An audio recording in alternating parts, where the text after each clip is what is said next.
celinayaa mine hay-addan oo u soo jeesatay sidii wax lagu raadin jiray markii la arkay in aan meel lagu gaaraynin bulshada sidii isbeddel uu uga dhici lahaa u soo jeesato oo rabta inay ka shaqayso oona baahan tahay inaan kulligeen dhexda u xiranno oon kala shaqayno waxaan kaloo aada ugu faraxsanahay mine oo leh goobo badan santaro badan santaradaas mid ka mida inuu yahay midka horumarinta haweenka xifradahooda iyo muxuu ahaay kor u qaadidooda maskaxdooda maankooda kulli ay tahay oo hadda kulanka ugu horeeyay sameynaysa laakiin u gudbi doonto runtii shaqada rasmiga ah oo sidaan haweenka ku diyaarin lahayn loogana baahan yahay inteenaan oo dhan inaan dhexda u wada xiranno sidaan u bedeli lahayn sida ay hadda tahay arrinta aniga xaliimo ismaaciil ibraahim aa lay dhahaa xaliimo yaray aa la yiraa anoo yar oo iskoolka dhiganaya la ii bixiyey 3 sano ka hor xajkaan tegay waxaa idhaha la iga daaya xaaji xaliimo ha la ii dhaho waa socon weysay waa socon weysay weli waa daba socotaa waa alxamdulilah waa magac fiican oo caafimaad ku qabo waxaan aniga waxbarasho meeshaan aan fadhinaan ka bilaabnay halkaana waxaan ka bilaabay preparatorio talyaaniga yiraahdaa ingiriiska kindergarten uu dhahaa soomaalina xanaanada in la dhahaan ugu horeysa waxbarashada halkaanaan ka bilaabay marka waxaan aaminsanahay meeshaan inay tahay meesha inaan guul gaaro ay ka bilaabatay iskoolkan waxaa la dhihi jiray 24 May maajo waa raadiyey taariikhda waa ka raadiyey waa waayey waa aqoon waayey maanta waxaan la kulmay safiirka talyaaniga marka waa weydiiyey waxaa iskoolkaasaan dhigan jiray 24 maajo la dhihi jiray 24 maajo talyaaniga may taariikh ku leedahay ii sheeg wuxuu yiri waxay ahayd maalintii dagaalkii labaad ee adduunka la soo gabagabeeyay oo talyaanigu ay xuduudooda si xoog leh ee u wada qabsadeen ee wada xirteen هذا يرمرك ومجع حسوس كسعتين دجالك لبعض الدون كإسكول كان لدهاي إن سنة كجلاس كلا بعد مركي عن ديجانينا نلقي بدلي أو نلقي كود لولي كنا وح مركي دم ونقض الدكسي جسرة شيء حسن برسنا إن حنيفة تعبتي دذلك وحكسوا بلعبنا إسكولك دذلك وحكسوا بلعبنا إسكولك كور قويسك qoyskana waxa waaye oo saldhig iyo dhafdhabar u ah hooyada siday ugu dadaashay ilmaheeda gabdhaheeda siday ugu dadaashay ee ayaguna ay ku soo baxayaan marka gabdhaha waajidka hore saaran horta hore waxa waaye intaan shaqada la gaarin ababinta ilmaha sida loo ababiyo wax weyn aan naga dhiman ababinta waxaana keenay burburkaana keenay guriga ilmaha laga soo ababin jiray kadibna iskoolka laga ababin jiray kadibna noloshii saas u raacayeen aniga waxaan aad uga mahad celiyaa hooyaday ilaahay khayr ha siiyo ayada wax soo bartay aabahay hooyaday waxay ka tagtay ayadoo uurkeega leh oo naag la soo guursaday see guri uga baxday kuma soo noqonin markay dhashay ee gabar dhashana wuxuu yiri waa ku furaa hadaadan gabadhaas kuma ii weydiinaynin kuma weydiinayay tiriye gabadheeda anaa korsanahay ifur marka alxamdulillah abtiga waxbarashada madaxdeeda kamid ahaa asaga waxay soo baray asaga soo koriyo hooyadeeda markii ugu dadaashay iskoolka ay keenaysay waa la diriray waxa la yiri gabadha waa kaashir muutoobaysaa adinka imagine gareeya waxay ahayd muxuu ahay 1962 ee ahayd oo gabar iskool la geynay waa ka dhiloobaysaa gaalay ka noqonaysaa waa laga wadana ha ii dhilowday tiri intay ayadoo ummi ah oo nin burbursan laha ee ii joogi lahayd ii dhaaf waxba ii baranaysaa saasaan iskoolka marka asagana markii guriga la isku soo ababiyo iskoolkana waa la isku ababiyaa iskoolka hadee gabadha gadaal fadhiisato ay shib tiraahdo hore uma soconayso laakiin booska hore haday fadhiisato su'aalaha ka qayb qaadato macalinka su'aasha weydiiso markii la yiraahdo ka jawaaba su'aashan ee gacanta taagtana gabadhaas hore u soconaysaa waxaan xasuustaa dugsiga dhex markaan ka bixin annaga waageena imtixaamada aad ay u adkaayeen waa la dhici jiray waa la dhacaa laba siyaa loo dhacaa mid waa dhicid sanadkaas waa ku noqonay midna waxa laba maada saddex maada ku dhacday waxaa la dhahaa remendata la dhahaa imtixaanaad samaynaysaa intii ardaydu markay fasaxa aadeen iskoolka adiga fasax ma aadaysid imtixaankii aad diyaarinay imtixaankii aad ka soo baxaysaa dugsiga dhexe imtixaanka dugsiga dhexe iyo imtixaanka dugsiga saraana aad ugu adkaa waa aadaa loo dhici jiray dugsiga dhexe galaas 35 qof aan 8 qof aan ku baramoosnay 5 gabdhay ahaayeen 3 wiilalay ahaayeen markasta gabdhaha way ka waxbarasho badnaayeen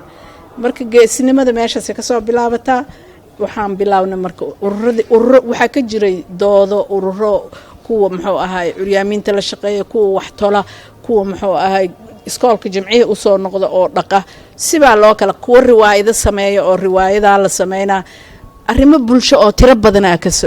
socdo kuwa diinta aad ugu fiicano wacdigii keena oo ku wacdinaayo oo diintii ka hadlaayo oo sheegayo saasa loo kala qaybsanaa marka saan waa ka duuneed runtii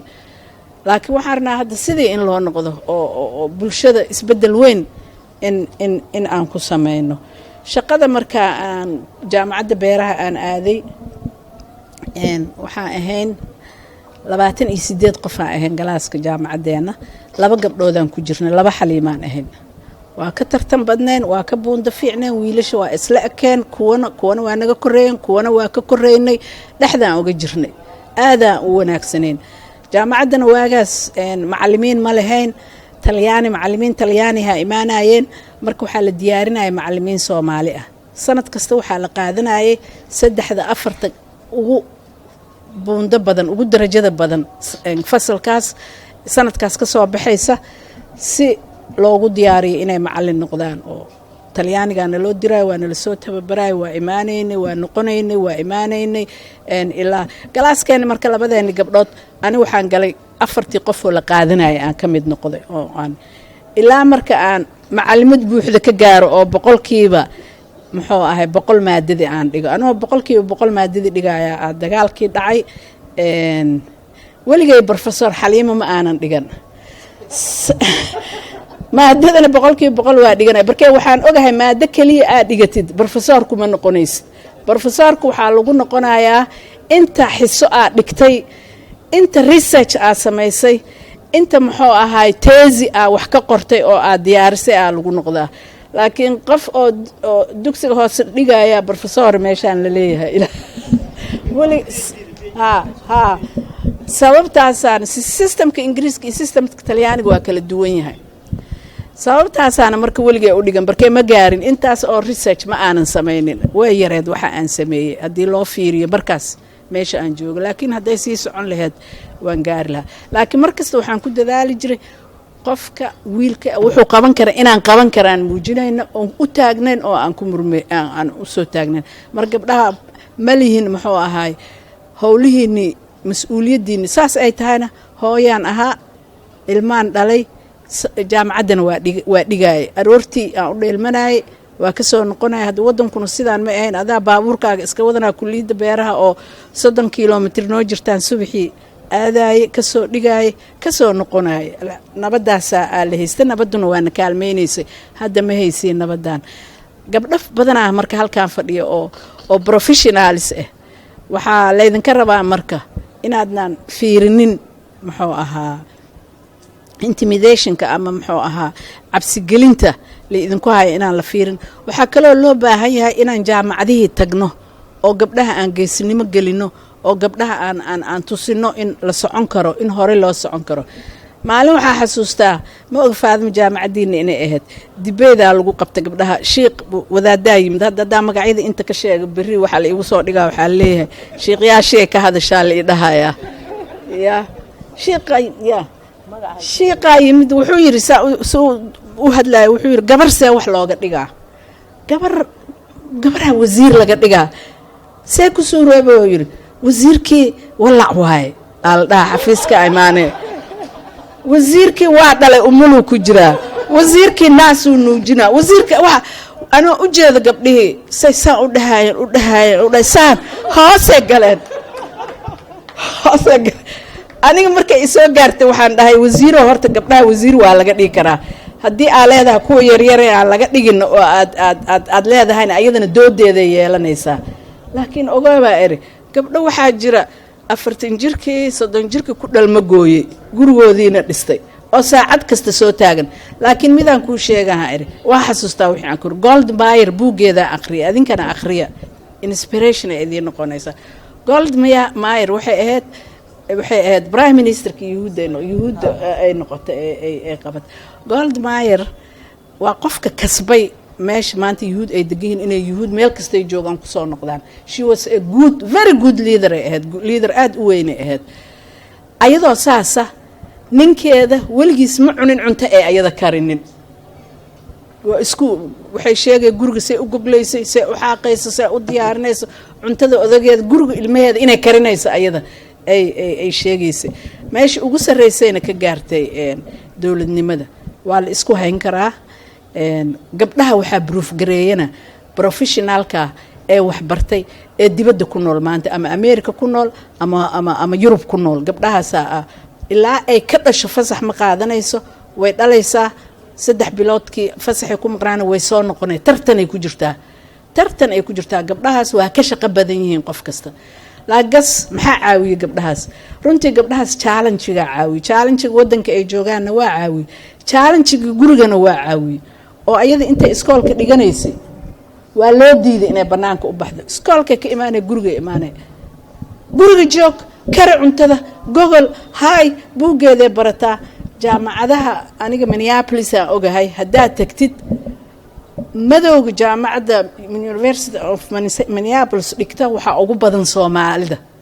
madowga dhigta Soomaalida ugu badan Soomaalida badisay 70% gabdho waay marka wiilashu waa hareen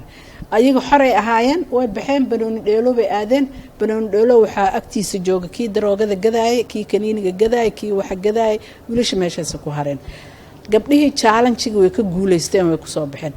adinka xamar jooga challenge yaa idin haysto waa ogahay challenge oo dhaqan aanan lahaan jirin oo naloo keenay dhaqanka Soomaalida saas ma ahayn waa ka duwanaa muxuu yiri abwaanki muxuu ka yiri gabdhaha Soomaaliyeed ilaahay ha caafiyo waa xanuunsan yahay adinkana u soo duceeya waa abwaan Hadraawi wuxuu yiri gabigeed adduunyada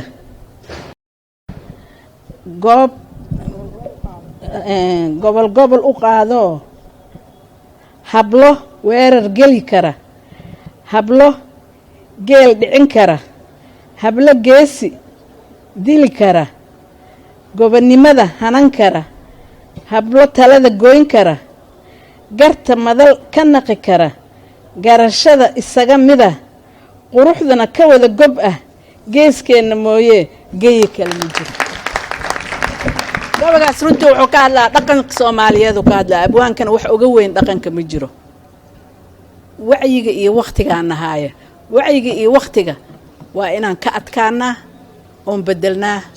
30% hana la sii inaan bedelno waa siyaasaddu kaliya ma aha muxuu ahay meelaha wax qabadka wadankan waxaan wax uga tari karnaa qaybihiisa kala duwan inaan barano siyaasadda aan ku dadaalno centerkan inuu ku dadaalo inuu soo saaro siyaasadda wax ay leeyihiin oo shuruuc oo baarlamaanka laga ansixiyo hadal inuu dhamaado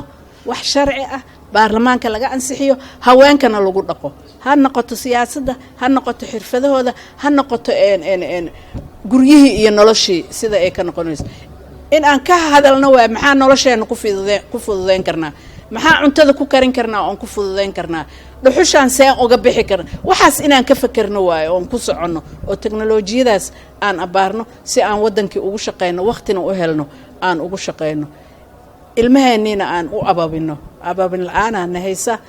maanta wadankeena aqoon la'aan haysa taas waxaan uga bixi karnaa hooyadoo wax barata gacanta qabata ilmaha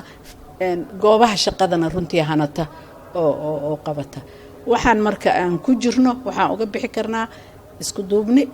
waxbarid waxbarasho sharcigoon xoojino inaan ku shaqeyno wax sharci ah soddonka hadhaho sharciga hana dhaho sharci dhaha aan keenno weygaan rabnaba aan u marnay xirfadana aan barano intaasaan idin kula